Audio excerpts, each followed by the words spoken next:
Study IQ IAS, अब तैयारी हुई अफोर्डेबल। नमस्कार दोस्तों अगर मैं आपसे पूछूं दुनिया में कौन सा ऐसा एसेट है जो कि सबसे कम रिस्की है, मेरे कहने का मतलब है कि वो एक ऐसा एसेट जिसका वैल्यू गिरने के चांसेस काफ़ी कम है, क्योंकि कोई भी चीज़ हो उसमें थोड़ा बहुत तो रिस्क इन्वॉल्व होगा ही होगा। तो आप में से कुछ लोग कह सकते हैं कि सर डॉलर काफ़ी मजबूत होता है, अगर डॉलर मेरे पास है मैं दुनिया में कहीं पर भी स्पेंड कर सकता हूँ। बात सही है, लेकिन अगेन डॉलर का पतन कब स्टार्ट हो जाए, कब दिक्कत आ जाए, यू नेवर नो। तो डॉलर भी रिस्की है काफ़ी हद तक। इसके अलावा कई लोग कहेंगे कि सर रियल इस्टेट हो गया, जो प्रॉपर्टी के होते हैं, देखिए वहां पर भी प्राइसेस कब क्रैश कर जाएं आपको नहीं पता। जो सबसे कम रिस्की एसेट है पूरे दुनिया में वो कहीं ना कहीं गोल्ड माना जाता है। मतलब अगर आपके पास गोल्ड है तो इसका मतलब आप सबसे ज़्यादा सिक्योर हो। और इसीलिए अगर आप देखोगे रिसेंट टाइम्स में देखने को मिला है दुनिया भर में जितने भी सेंट्रल बैंक्स हैं वो काफ़ी ज़्यादा गोल्ड में निवेश कर रहे हैं। इनफैक्ट चाइना की सेंट्रल बैंक तो बहुत सारा सोना खरीद रही है। वहीं दूसरी तरफ अगर आप देखोगे भारत क्या कर रहा है, भारत की जो सेंट्रल बैंक है RBI, वो लगातार कोशिश कर रही है कि विदेशों में जो हमारा सोना बचा हुआ है उसको हम भारत ले आएं ताकि वो सिक्योर हो सके अगेन। तो यह आप देख सकते हो खबर, thanks a bullion RBI will take it from here, overseas gold reserve at 6-year low. मतलब जो हम सोना विदेशों में जमा करके रखते थे अब उसको भारत लाने का काम स्टार्ट हो गया। रिसेंटली आई एम श्योर आप इससे रिलेटेड खबर भी सुने होंगे, लेकिन ये अब लगातार बढ़ता जाएगा। जो भी सोना है भारत का बाहर वो हम लाएंगे। उसका कारण क्या है, क्या चल रहा है, भारत सोना कहाँ पे स्टोर करता है, वो सारी चीज़ें मैं आपको बताऊंगा। चलिए आगे बढ़ते हैं, लेकिन उससे पहले मैं आप सबको बता दूं कि आप में से जो भी लोग UPSC की तैयारी कर रहे हैं, हमारा जो नया बैच है 18 जुलाई से स्टार्ट हो रहा है, जिसके अंदर आपको प्रीलिम्स मेंस इंटरव्यू सब कुछ की कंप्लीट प्रिपरेशन कराई जाती है।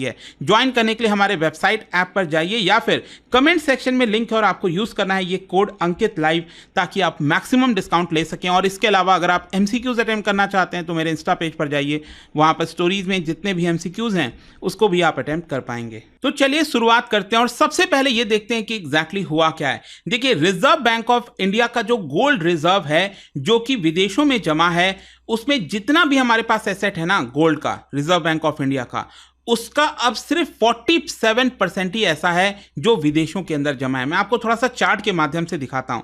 ये ऊपर वाला जो आप वैल्यू देख रहे हो ना, ये दिखाता है कि यहां पर रिजर्व बैंक ऑफ इंडिया के पास कितना सोना है। तो इससे आपको साफ देखने को मिलेगा 2018 से यहां पर RBI ने लगातार सोने को खरीदना स्टार्ट कर दिया और लगातार गोल्ड खरीदते खरीदते आज आप देख सकते हो लगभग 822 मिलियन टन गोल्ड ये इस समय RBI के पास है। लेकिन इसके साथ साथ नीचे वाली जो वैल्यू है ये बेसिकली परसेंटेज है, मतलब जितना भी गोल्ड RBI के पास था उसमें से कितना परसेंट गोल्ड जो है RBI ने विदेशों में जमा कर रखा था। तो इससे आपको साफ देखने को मिलेगा कि 2021-22 में, स्पेशली ये 2021 सितंबर के आसपास आप देख सकते हो कि RBI के पास जितना भी सोना था उसका 60% सोना विदेशों के अंदर जमा था। मतलब ज्यादातर सोना हमारा विदेश के लॉकर में था। अब ये गिरते गिरते अब आपको देखने को मिलेगा ये 47% हो गया है। मतलब पिछले 6-7 वर्षों में ये सबसे लोएस्ट स्तर है जहां पर हमारा जो सोना है, टोटल सोना, उसका परसेंटेज विदेशों में जमा है। तो लगभग इस समय 47% RBI का सोना विदेश में जमा है। और ऐसा कब से स्टार्ट हुआ, स्पेशली आप देख सकते हो 2022 के बाद से। और आपको याद होगा 2022 में क्या हुआ था, रशिया यूक्रेन का वॉर स्टार्ट हुआ।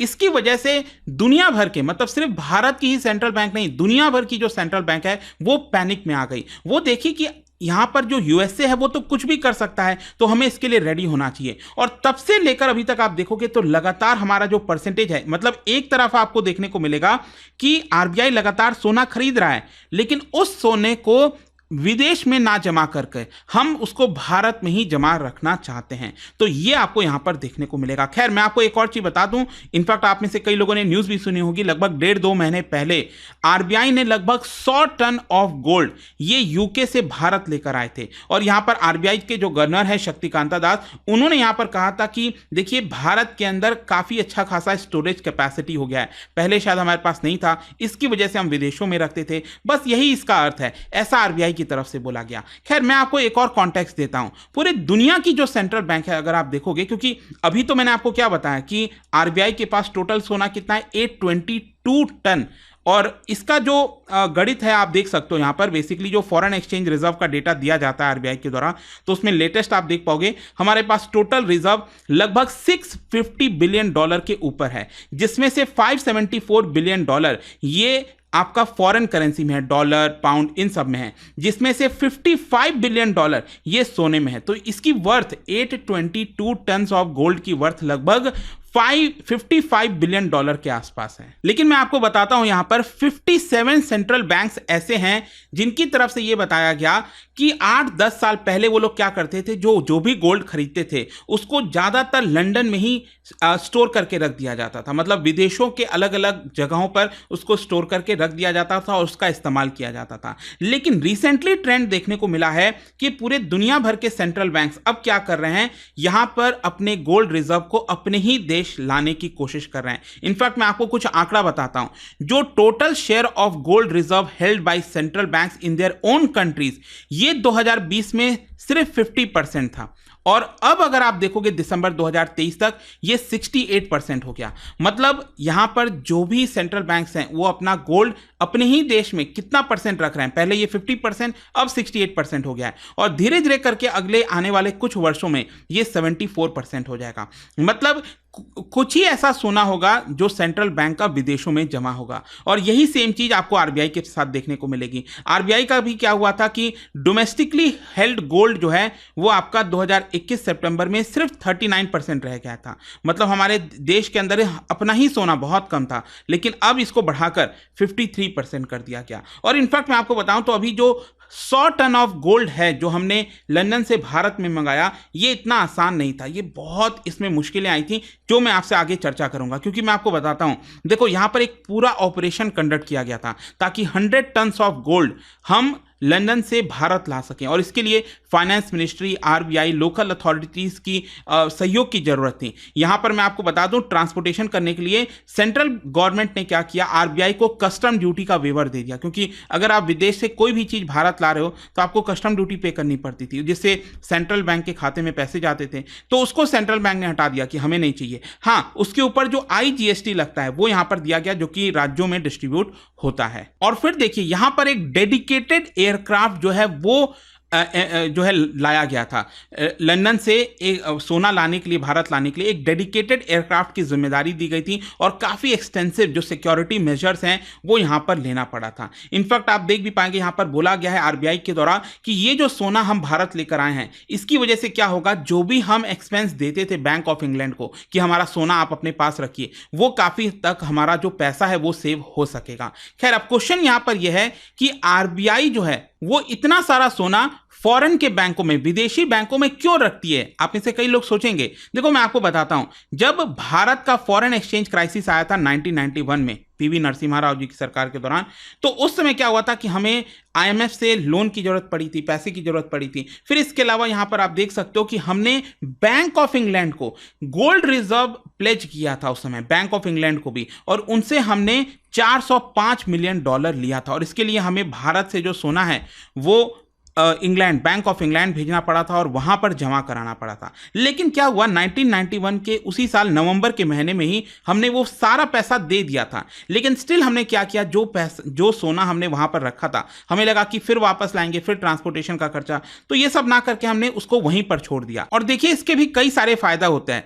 मतलब बार बार आपको ट्रांसपोर्टेशन इतना आसान थोड़ी है, इतने सारे सोना को फिजिकली एक जगह से दूसरे ले आना। तो यहाँ पर जो भी आगे ट्रांजेक्शन्स वगैरह होते हैं, हमने सोचा रहने दो उसको बैंक ऑफ इंग्लैंड, थोड़ा बहुत निकाल कर दूसरी जगह शिफ्ट करना होगा तो वो हम कर देंगे, जो भी ट्रांजैक्शन करना होगा। इसीलिए यहां पर हमने उसको वहीं पर छोड़ दिया था। खैर, क्वेश्चन अब यहां पर यह भी है कि आरबीआई अपना जो सोना है वो कहां कहां पर रखता है। मैं आपको बता दूं, प्राइमरीली जो भारत का गोल्ड रिजर्व है वो बैंक ऑफ इंग्लैंड में जमा है, which is known for its stringent security protocol. ठीक है, इसलिए हमने काफी सारा सोना बैंक ऑफ इंग्लैंड में ही कर रखा है। इसके अलावा आरबीआई ने काफी हद तक जो सोना है वो बैंक फॉर इंटरनेशनल सेटलमेंट, वहां पर भी जमा कर रखा है। बेसिकली स्विट्जरलैंड के बेसल में ऊपर नदन साइड में यहाँ पर आप देखोगे तो बेसल जगह है, वहाँ पर आपको ये बैंक ऑफ इंटरनेशनल सेटलमेंट जो कि 1930 में बनाया गया था, ये क्या करता है, दुनिया भर के जो सेंट्रल बैंक्स है उसको एक तरह से गवर्न करता है, यहाँ पर निर्देश वगैरह देता है।